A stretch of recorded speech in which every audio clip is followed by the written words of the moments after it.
Government unveils rice pyramid to reduce cost of the product in the market. Asia Pacific stocks fall after overnight sell-off on Wall Street. Sunny shares tumble over 12%. Plus, oil rises to 70-year high as Turkey outage adds to tight supply outlook. The program is Business Express and we are reaching you from Abuja, Nigeria's capital. I am Benny Adams, your guide.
You're welcome to that time we talk business, and we'll start by telling you that Securities and Exchange Commission (SEC) in an official gazette says all capital market operators are hereby notified that in line with the requirements of Terrorism Prevention Act and Terrorism Proscription Order Motion 2021, the federal government of Nigeria has declared the activities of gunmen and similar groups in any part of Nigeria as terrorism and illegal, proscribing their existence and restraining any person or group of persons from participating in any manner whatsoever in any form in the activities of any of the groups.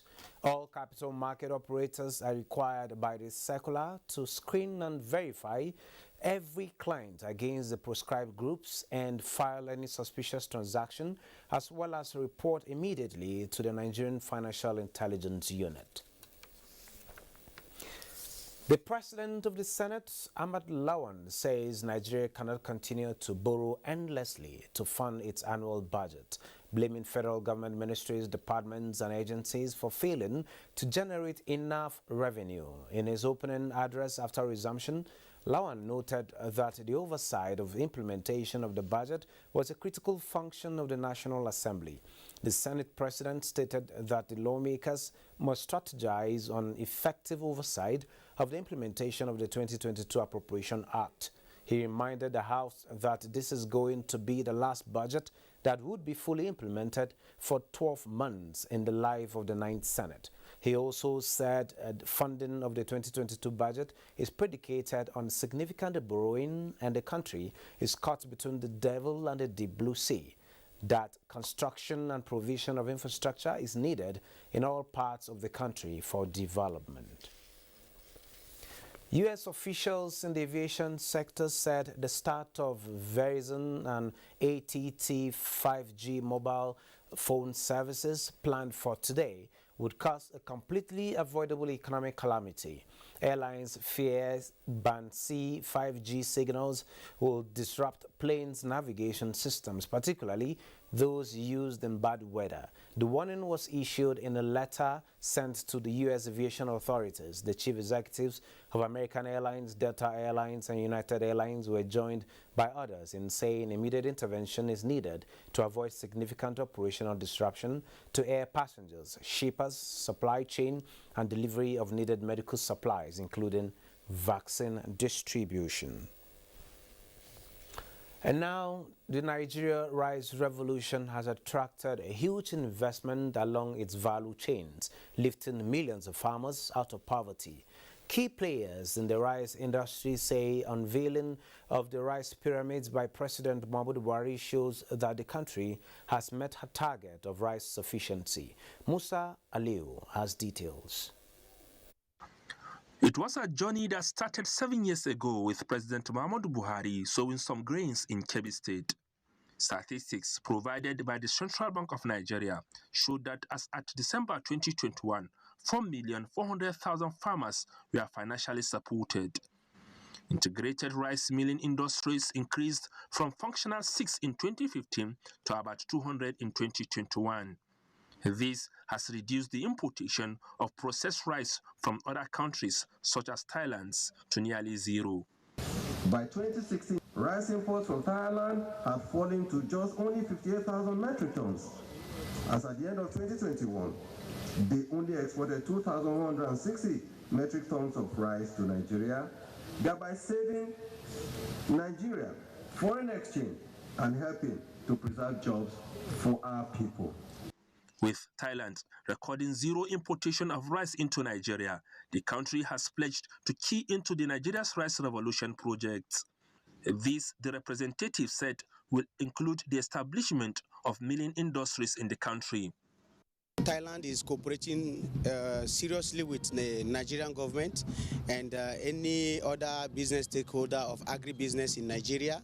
So to give them the Thai technology, the know-how of rice production. We've been having several meetings with the National President of Rice Farmer Association on the area of technology transfer from Thailand to see how we can bring improved seed that is not in the Thailand market.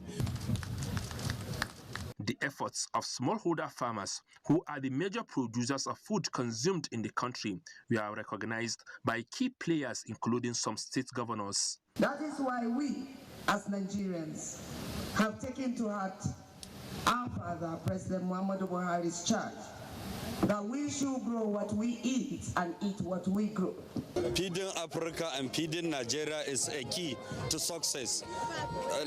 Banning importation of food, we as lawmakers, we are ready to support any small farmers holders. As the 2022 dry season commences, the Central Bank and Farmers Association agreed to scale up production as directed by the President. Musa Aliyu. And now joining me to talk on Nigeria's rice revolution and the economic implication is commodity consultant and trade partner with Thailand, Ambassador Aderi Bigbe John Adekoroye. You're welcome to Business Express. Thank you very much. I'll get it right next time. Yeah, don't worry. Well, the rice revolution is here. It has come to stay. And like we heard from the central bank governor yesterday, he said imports from Thailand has dropped to near 0%. How are the Thais taking this? Well, for the Thai government, they understand that the Nigerian government has to really take the bulls by the horn. They understand the importance why Nigerians must grow what they eat and eat what they grow. And then they also understand that in spite of no more importation from Thailand as to the finished goods, they understand we can also import technological know-how, the agronomical support to bring into Nigeria to support the Nigerian farmers on the yield per hectare for the country.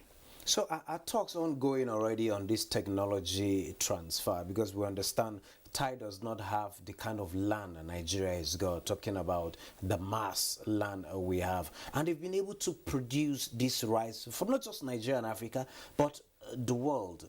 Are there talks ongoing to ensure that we get to know how to do it?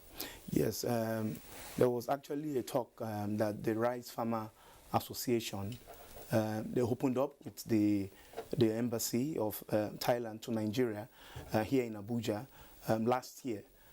Talks has been on how the Thai government can support the Nigeria in the area of rice production by introducing the same system they introduced there in Thailand, what they call the community milling system. This community milling system is what the Thai government introduced by allowing the farmers, the grassroots farmers, from source, as they farm the rice produce, the paddies, they mill it from source. before taking it out for the market to sell. Because if you really understand the mechanism of the rice value chain, you come to see that the people who decide what the masses buy the rice, the price mechanism, who decide what the price per each bag of rice sold to the masses, is not the farmer. Is usually the millers and the brokers and the people who decide price. The middlemen. The middlemen. So in Thailand, you're trying to say the middlemen are actually cut out of the process. The farmers are empowered enough from the farm. They do the milling there, and then they have direct access to the market. Yes. Have you been to Thailand? I've been to Thailand. This is my 7th year in Thailand. I actually have 2 companies that is based in Thailand. That is also into agro produce and also. So, which is to say, you have first-hand information about how this thing is being done. Which is to say, you can also, now that you are here, I think the process can actually start here. Yeah. Well, as I rightly said, that not being said, I also would like to also congratulate Mr. President for the success he has recorded in this rice story so far. The Anchor Borrowers Program, how he's been able to introduce the Anchor Borrowers Program 2015 up till now. We have so much to write about as to rice in particular to the nation. What rice stands to do for Nigeria is something that is so much, because rice is in different variety. In Nigeria, we only know parboiled rice. And then rice is not just the parboiled rice that we eat. Aside the jasmine rice and the other type of Indian rice that we eat here. In Thailand, the Indian, the Chinese, and all of that. In Thailand, they have like 12 varieties of rice. The premium rice so far in the world, the most expensive rice in the world, is called the berry rice. It's actually 2 varieties of rice bred together to come up with a particular rice called berry rice. It is nutritional, it's safe for whatsoever age range we have in the country. That not being said, we also have another particular variety they call the jasmine rice. Those are premium rice. And then we also have white rice. But here in Nigeria, we are used to our parboiled rice. So, but then we've been talking with the Thai government to, over time they've been protecting a particular seed variety from coming in outside their country because of its market value. Because of its market value. Okay. So, with the help of the ambassador, the ambassador just left the country last year of Thailand to Nigeria, and the refund president, we made so much effort to see if we could get a particular seed variety that we could use in Nigerian soil and can give us 14 metric tons per hectare. 14 metric tons per hectare. That is huge. That's what they get in Thailand right now. Wow. If you want to compare with Nigerian counterparts who also do the same rice business, they get between 3 to 5 metric tons per hectare. So the Rifan president has been trying to see how he could introduce this particular seed variety. So he's been talking to so many rice research institutes in Thailand. They've been trying to talk to the Thai government to allow free passage of this seed variety into Nigeria economy. Okay, fine. Before we get this done, to get to produce at the level Thailand is producing, with what you've seen Rifan and other rice farmers under the Anchor Borrowers doing, the collaboration between the CBN and, like you've commended the president to have impacted to have this result that we have now. Can you tell us the likely economic value chain so far? Well, I would want to first of all also say that several meetings being held also with Central Bank of Nigeria on encouraging grassroots farmers to get this input at a very reasonable price, because the economics of production determines what these farmers do get to sell their farm produce output. So the economic value that this stands to give to the Nigeria economy is that the youth of Nigeria who want to really get something out of the economy could sit down and sit back and then do these things as someone who are intellectually sound, who can really bring their technical know-how from studying in the university to this farm business. As farming should be seen as business venture, not as a way of life. because you put in money into it, so you must get proceed from it. So it has so much economical advantage that it stands to give to Nigeria economy. Not would that go a long way in crashing the price? A bag now is between 23 to 26,000 in the market. True. So with what you are saying, where would the price figure come in?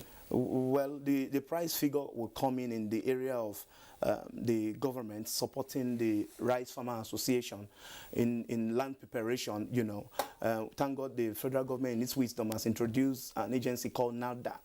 So we need to, you know, we have so much arable land in Nigeria. We need to get them prepared for the farmers to go into them and, you know, and cultivate. We will really want to also appreciate the fact that Mr. President has so much been supporting these farmers. That's why you have a story like what you saw yesterday at the field of the pyramid. The pyramids. You know, so I would still say for the price to really go down, we need what we call the community milling system, where, you know, you have to cut so many costs. You know, the cost of production must come to its barest minimum. If economics of production on the area of input is something that is static, there are some other things you can do away with. Example, you know, electricity is a key thing to business people. You know, when you farm your rice, you get its output, you drive it from a far distance to places like Lagos, Kano. Transportation. Mechanization. How can Thai and other countries contribute in mechanization to ensure that we get this thing at the speed we are going and to improve on it? Still being said, we also discussed with the Refund president, there are some mechanized mechanization companies from Thailand who would like to have its assembling plant here in Nigeria, where they can assemble so that you can also cut the cost of clearing costs with customs and the likes of others. So, you know, the mechanization companies are really interested in Nigeria because they now understand that there is business in the agro line in Nigeria. Okay, that being said, the CBN also promised that with the pyramids we've seen, they are going to move these products into the market to crash the price. How is that going to work, and what's the reaction to that? Well, as I said, I still want to make my emphasis on community milling system. Because to make it sustainable. To make it it's sustainable. Not just a one-off thing. No, you know, because when you see it is paddy that is being displayed, not milled rice. Not the real milled rice. Not the milled rice. If we introduce this community milling system, the farmers don't really need to pay money to mill their rice. We can get their husk from their milled rice as means of payment. That husk can be used as feed for animals. This very husk can be used as so many things, can even generate electricity. We can use it because in Thailand, they use its husk, you know, from the milled rice, from this milling plant to generate electricity to the country. So I still want to stand on the position that the Rice Farmer Association should be more supported by the federal government to, you know, introduce this community milling system in each political district, whereby each farmer from his farm can get this farmed rice to the milling hub, where it could be an hub where they will create, and, you know, like possibly like in every local government. In every local government, you know, we could have the community milling hub, where each farmer's household, individual. Do you suggest that should be private sector driven, or should still be part of the intervention from the CBN? You know, for you to really introduce something that will be sustainable to the economy, you need the government to start it first, while the private sector will pick it up. Okay. Yes. Okay. Yes. Well, in the overall, what is the impact of all of this to agribusiness and to get to attract the youth to get to participate in it? There must be incentives for the youth to be attracted to this. So do you see that playing out? Well, I myself, I happen to be also a youth. You can actually see my face. I'm not with any gray hair. I'm actually a fan of agro-business. I have been in this sector, as I said, for 7 years. You know, in and outside the country. I've been trying to see how one can educate our brothers outside the country, not to leave Nigeria and spoil its name. You know, there's so much to be done here, locally here. You know, if Nigerians youth can focus on the right direction, you know, and not be distracted, there's so much on the table that can feed every home or any graduate But Ambassador, we have research institutes that are into agriculture production. We have this rise and there are commodities that are coming on board. Do you think the curricula in schools now should be reviewed to understand, to match the realities that we have on ground for us to have that productivity that is desired? I think we really need to go even up to that level you mentioned, the grassroots level at the university, tertiary institutions, where we could encourage our youth to go into farming proper. But that not being said, I would also want to see how institutions, I would advise that Nigerians should have what we call the Rice Research Institute. We need something like that to come on board, because like in Thailand, we have what we call the Thai Rice Bank. Wow. We have what we call the Thai Rice Bank. What they do there in the Thai Rice Bank is civil servants who cannot do any other business but only farming are encouraged to farm just at their house, just at their doorside. You farm whatsoever thing you want to farm. You bring your farm produce, you bring it to the bank. The bank will house it, and then they will give you a particular, maybe 1 week, 2 weeks, you come back with your coupon, and then they will give you cash. So in so doing, these farmers have access to cash. One of the problems we have in Nigeria is that our farmers in the grassroots have no access to cash.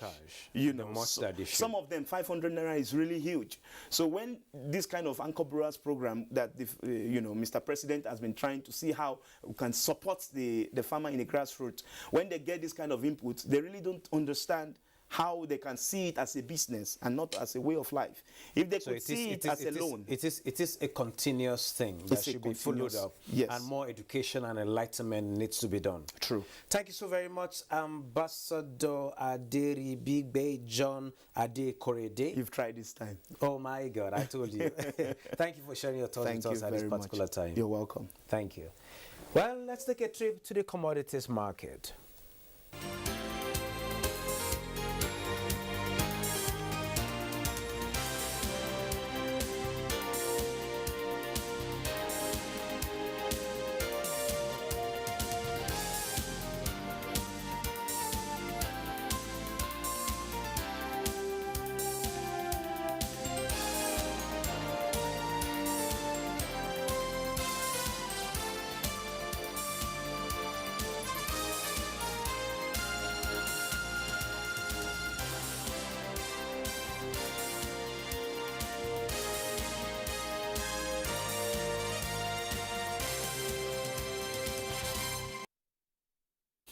Asia Pacific markets fall after overnight sell-off on Wall Street. Sunny shares tumble over 12%.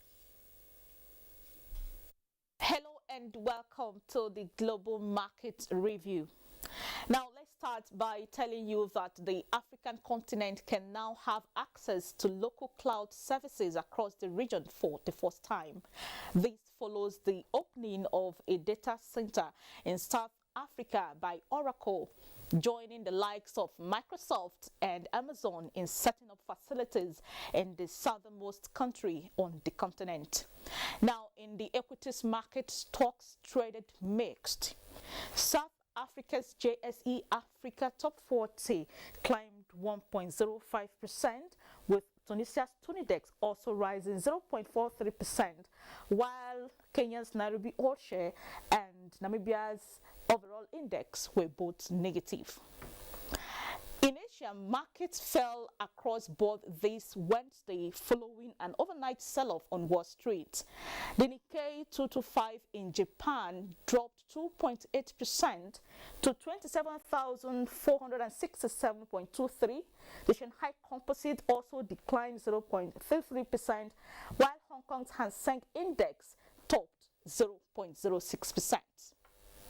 European stocks were muted on Wednesday as investors monitored rising bond yields and a slew of corporate earnings. The DAX in Germany was flat in early trades. London's FTSE added 0.05% and France's CAC 40 appreciated by 0.34%. In the US, stock futures fell in early trading following a sell-off on Wall Street, also triggered by surging bond yields. Dow futures tumbled 59 points, S&P S&P 500 depreciated by 0.18% and Nasdaq Composite was down 0.13%. And that's Global Market Review. It's back to you, Benny. Well, and a quick one back home, the bulls are still taking the lead on the Nigerian equities market as midweek trading ended in positive territory. The all-share index advanced by 1.73% to 45,430.14 from 44,655.89 recorded on Tuesday. Market capitalization rose to 24.476 trillion naira. 252.9 million shares exchanged hands in 4,218 deals, valued at 8.925 billion naira. Transnational Corporation of Nigeria, Guarantee Trust Bank, and Jais Bank led in terms of volume traded stocks. Well, Business Express returns tomorrow.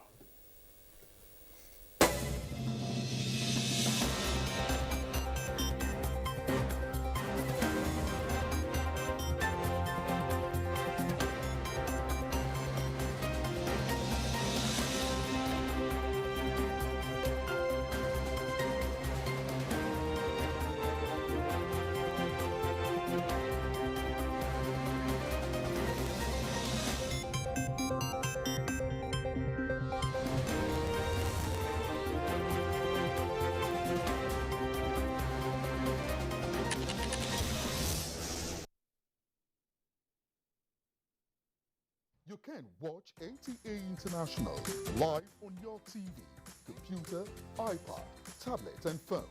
Log on to visiontv.co.uk and click on Entertainment, then NTAI. You can also download the iOS or Android app on your mobile devices to watch NTA International on the go, anywhere in the world. NTA International, your window to the world. I am a Nigerian. I am one in 5 Africans.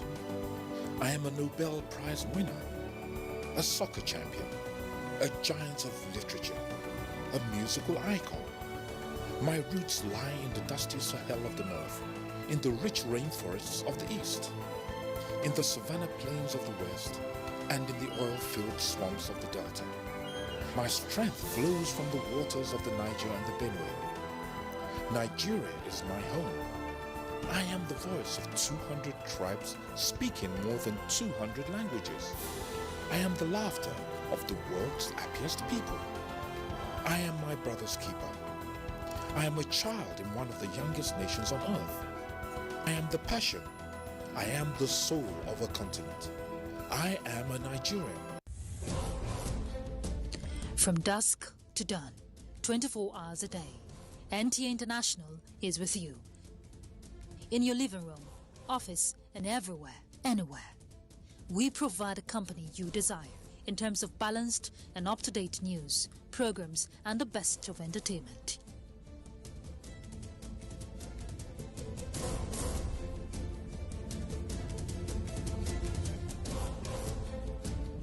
Tune in to DSTV channel 251, GoTV channel 91, Freeview channel 264, or live streaming via www.visiontv.co.uk.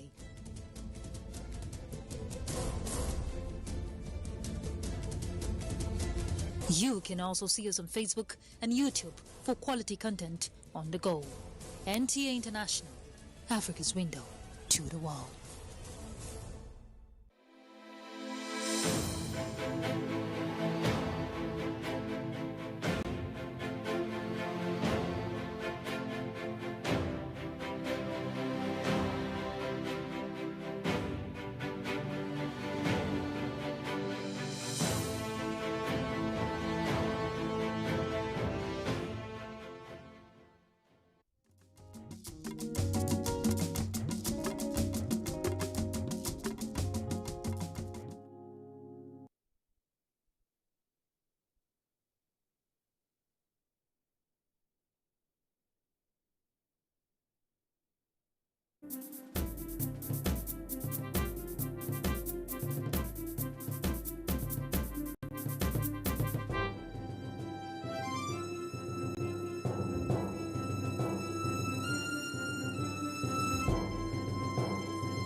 is for the thief, one day for the owner of the house. But ICPC, the Anti-Corruption Commission, has reversed the role.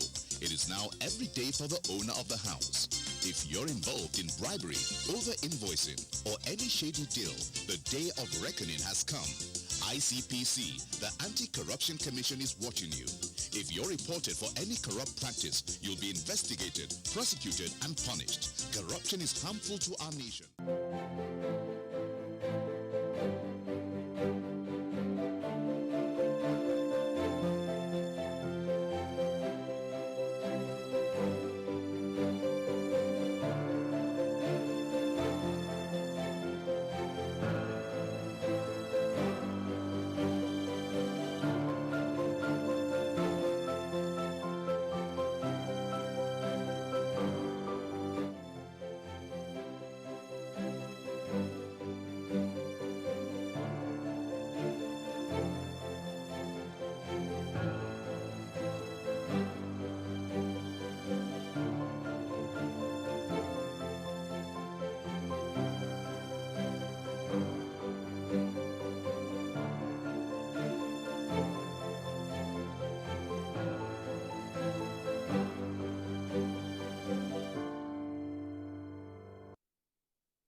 Hello viewers, Happy New Year.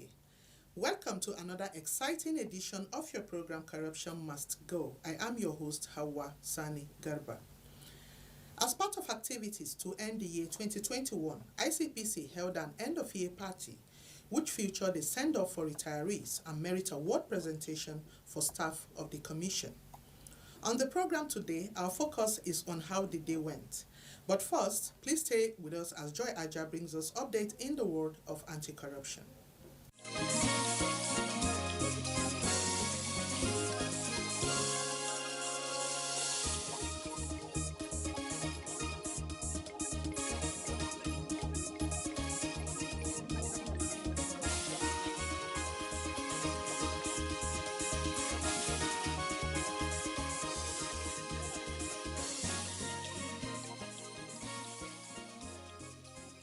Happy New Year, viewers. Thank you for staying with us. I am Joy Aja with Anti-Corruption Stories. The chairman of ICPC, Professor Bolaji Owasonye, SAN, has called on Nigerians to shun acts of corruption because of their negative effects on growth and development. Professor Owasonye made the call through Assistant Commissioner Hassan Salihu during a 3-day sensitization and enlightenment workshop and the launching of a code of ethics for the Federal Ministry of Transportation by the Anti-Corruption and Transparency Unit Act 2 of the ministry in Abuja recently. In a welcome address, the Permanent Secretary, Federal Ministry of Transportation, Dr. Magdalene Ajani, who was represented by Mrs. Olufunke Salami, praised the Act 2 for their initiative in putting together a code of ethics for the ministry. That will be all on this segment. Corruption Must Go continues with Hawa. Stay with us. Welcome back. In his address at the end of year party, ICPC Chairman Professor Bolaji Owasonye, SAN, congratulated the Commission on the new auditorium, which had undergone an absolute overhaul, thereby creating an ambience worthy of ICPC. He gave a rundown of the innovations that the Commission experienced in 2021, both in personnel and structural development, while promising that he and the board were poised to do more in 2022. First, let me congratulate all of us for seeing the end of 2021, and you will see the end of many more years in good health in the name of Jesus. When I walked into the auditorium, I was very delighted because the old auditorium and this one is like comparing sleep with death. And I think that the people who have worked very hard to make this happen, notably in procurement, even though I'm always poor, they deserve a round of applause.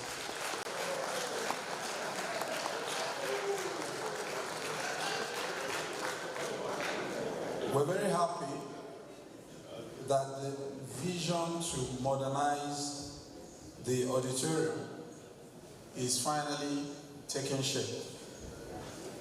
However, we're not done yet. We're expecting some electronic lecterns and some LED screens. All things being equal, all those things will be put, I'm sure, in the new year, and we will be able to have the kind of environment that we deserve as the pioneer anti-corruption commission of the country. I want to use this occasion of the end of our year activity to thank and appreciate the board, the management, and all the officers who have worked beyond the call of duty to make sure that we've had another year of our own modest achievements and contributions to the statutory mandate of the Commission.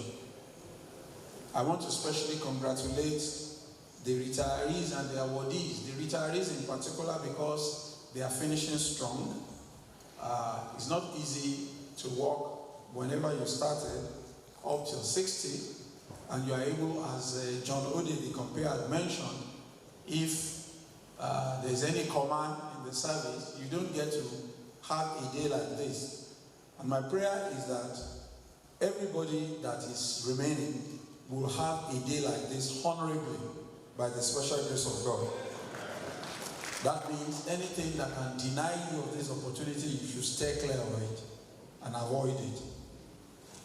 In the course of the year, we have had a second year of grappling with COVID-19, which remains a challenge. As all of us know, the latest variant that is being talked about all over the world is Omicron. We should not take COVID-19 for granted. Government policies on COVID-19 are very, very well known, and as a government agency, we have a duty and a responsibility, not just for government, but actually for ourselves, to apply them. The fourth board, as I've said in the past, inherited a number of challenges that we're still trying to address, and we're doing our best to address them. We are addressing the challenge of inadequate staffing. Partially, this is improved with the recent recruitment that we have just done. The newly recruited staff are currently undergoing training. They are in the camp of the Civil Defense, and they will complete their training in the first quarter of 2022, and will be posted to their various units and departments. If there's anything I can do to improve your work environment, to improve your welfare, I will do it without hesitation. Not because I want to benefit from it. It will not stop my own blessings from coming. I will do it. But please reciprocate by just doing your job. I have a responsibility towards you. It is to do what I can to make your life easy. All I'm asking for is reciprocate. Do what you have to do to make governance easy. 4 retirees were celebrated for their successful retirement and contributions to the growth of the Commission. Reading their citation, the Director of Administration and Human Resources of ICPC, Dr. Bala Mohammed, described them as officers who contributed immensely to the growth of the Commission and were never found wanting in the discharge of their responsibilities. It gives me a great pleasure to welcome you all to this important occasion. As you are all aware, it's a ritual that at the end of the year a set of people complete their service and then they leave. The Commission has also made so much stride, and that stride is mostly the hard work of those that are at the shop floor and some at the higher level.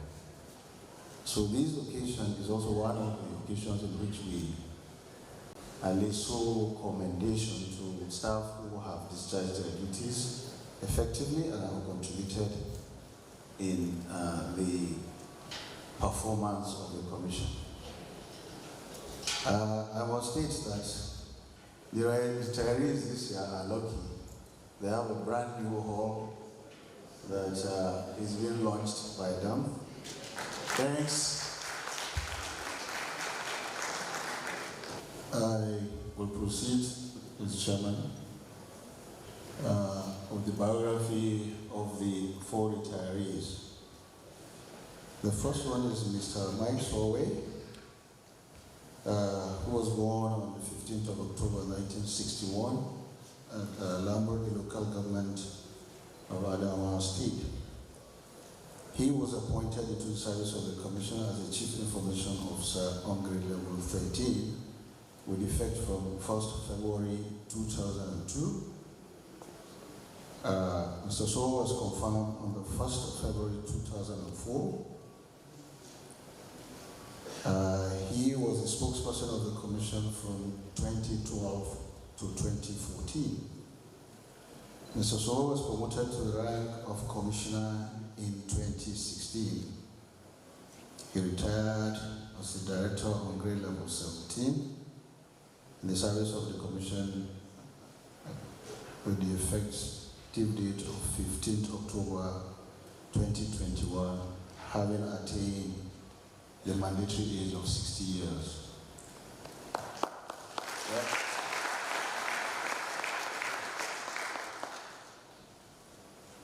During the period he served the Commission, he contributed immensely to its growth and development and was never found wanting in the discharge of his duty.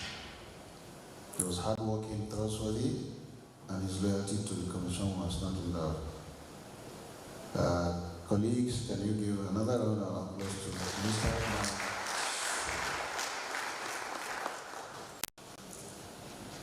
The second retiree is Mr. Adesanya Abdul Wasiu. Mr. Adesanya Abdul Wasiu was born on the 30th of April 1961. He hails from Odogulu local government area of Ogun State. He was appointed into the service of the Commission as an accountant on salary grade level 09 with effect from 11th June 2007 and was confirmed on the 12th of June 2009. Mr. Adesanya retired from the service of the Commission effective 30th April 2021 on salary grade level 13, having attained the mandatory age of 60 years. During his service with the Commission, he contributed to its growth and development and discharged his duties creditably. He was hardworking, trustworthy, and was loyal and had no problem until he retired from the Commission. The third retiree is Mr. Basi Godswill A. Mr. Basi Godswill was born on the 15th of October 1961 from Nsit Ubium local government area of Akwa Ibom State.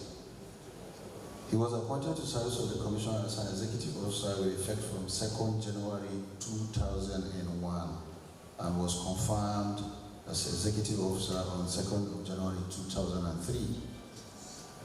He was promoted to the rank of Principal Superintendent on grade level 12 in 2016 and retired from the service of the Commission on the 15th of October 2021, having attained the rank of grade level 12 and reached the mandatory retirement age of 60 years.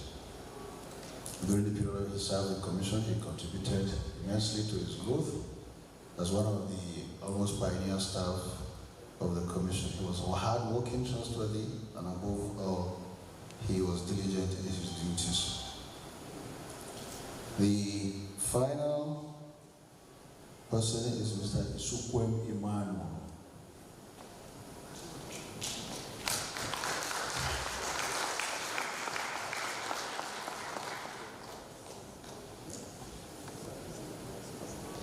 Mr. Isukwem Emmanuel was born on the 25th of January 1961. He hails from Wangele local government area of Imo State.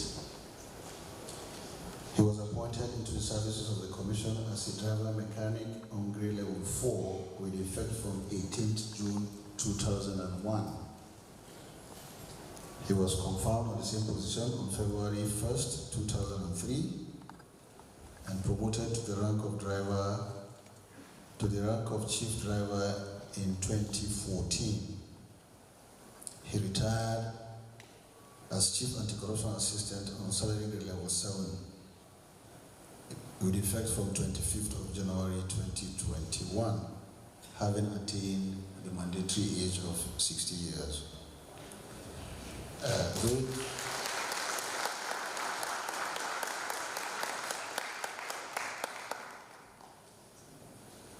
During the period of his service, he contributed to the growth and development of the Commission as one of the early staff of the Commission. He was one of the pioneers who built the foundation of what the Commission is today. He discharged his duties and contributed and was trustworthy and hardworking, and his loyalty was not in doubt. Mr. Ishikwem Emmanuel, who retired as a Chief Anti-Corruption Assistant from the Imo State Office of the Commission.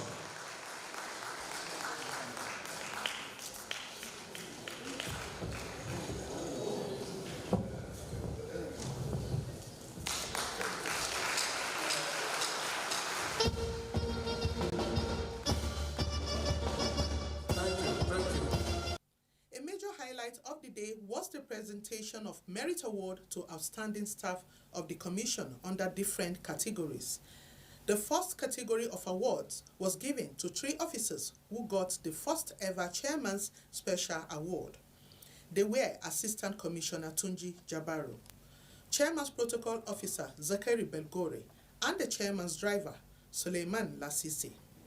It is worthy to note that both Belgore and Lasisi have successfully served not only the current chairman, but other past chairmen of the Commission. They shared their joy with us. Watch this. Mr. Tunji Jabaru, Assistant Commissioner.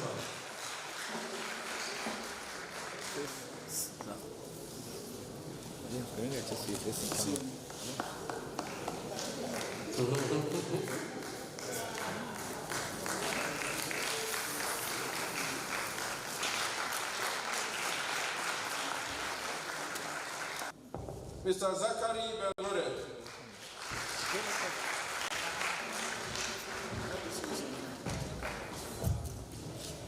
I'm particularly delighted to be giving this award to Zachary because he makes my life easy. Sometimes he tries to get me into trouble. So we get to an event, maybe sometimes I'm not very early. You just be walking to the front as if I own the place. So I'll just leave him to be going and find something. I hide myself. But he's very diligent and he finally got married and I'm very happy about that. Congratulations, Zachary.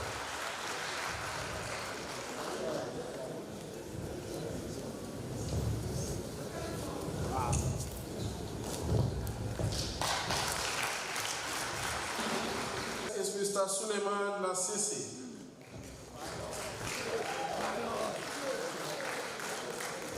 This morning when they came to pick me up and I saw Sule in his suit, I knew there was something happening. So I asked him, Sule, you are wearing a jacket, what's going on? I hope you have a tie. He didn't talk. He looked at me and said, yes, sir. I'm very happy and delighted that you are getting this award. At least you haven't crashed me and you will not crash. By the special grace of God.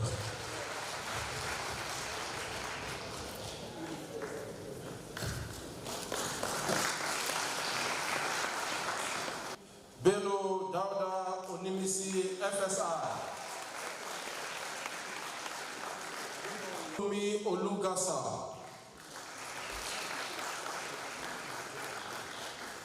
Additional Anika ANIPR. Tosin Onakule, ATRM. Another category of awards went to 41 other members of staff who had distinguished themselves in the course of doing their work. Mr. Umar Ilyasu from Transport Unit of Admin. Yes. He deserves it. It is a Valentine Jimo.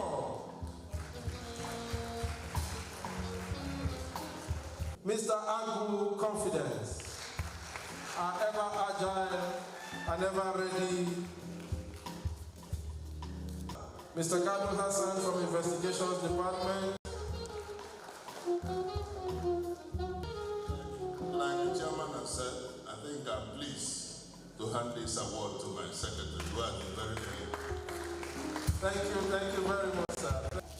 Overwhelmed with gratitude to have been chosen to receive this merit award, and my gratitude goes to the board and management of the ICPC for recognizing hard work and for recognizing the hard work and commitment of staff to the commission. Also, I would like to say that this award, I wouldn't have gotten this award without the help of other persons who were not given this award, people who worked with me, who made my work speak.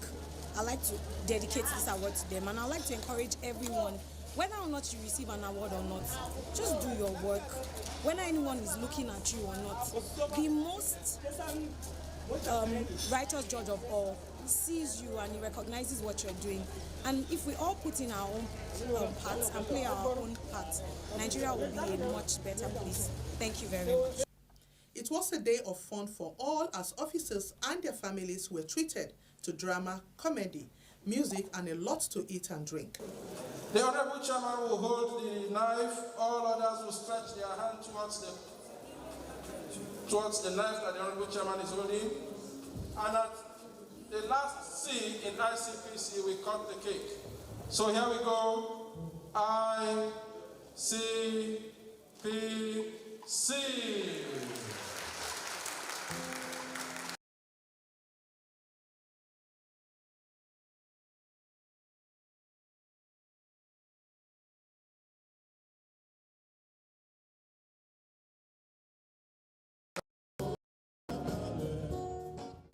That's our package for today. In this year, 2022, remember that a better Nigeria is possible if we all say no to corruption. Thank you, and see you again next week. Same time. Bye for now.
This is NTA International. I am there now. Are you sure this will work? Pastor, I can't miss this guy's lecture. Just keep your phone on so I can listen. Today we're going to be discussing sleep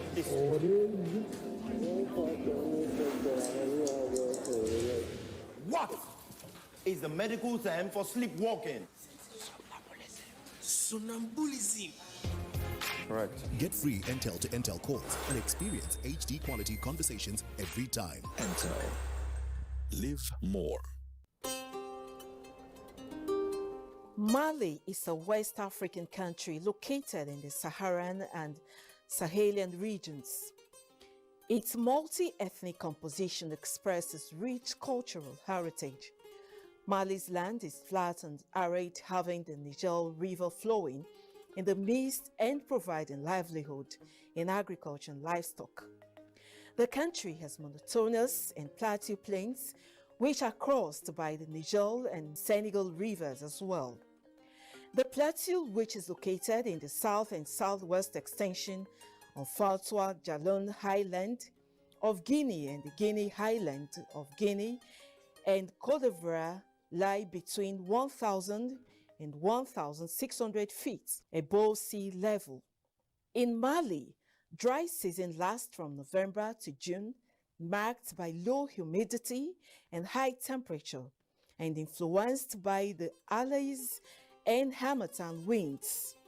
From March to June, the Harmattan, a dry hot wind, blows from the east out of the Sahara and sweeps the soil into dusty whirlwind, while the rainy season lasts from June to October and blows from the southwest.